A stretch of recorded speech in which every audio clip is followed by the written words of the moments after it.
انا بقالي بالظبط 5 ساعات محبوس في الشغل، مش عارف اتصل بحد، مش عارف اوصل لحد، مش عارف اكلم اي حد. احنا في كارثه طبيعيه دلوقتي بتحصل في امريكا.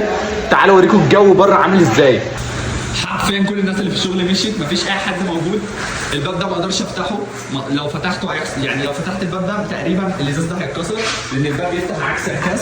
فتعالوا افتح لكم الباب ده واوريكم الكارثه اللي احنا فيها. دي الكارثه اللي احنا فيها، انتوا مش متخيلين اللي عيني شايفاه. يعني هسيبكم ثانيه.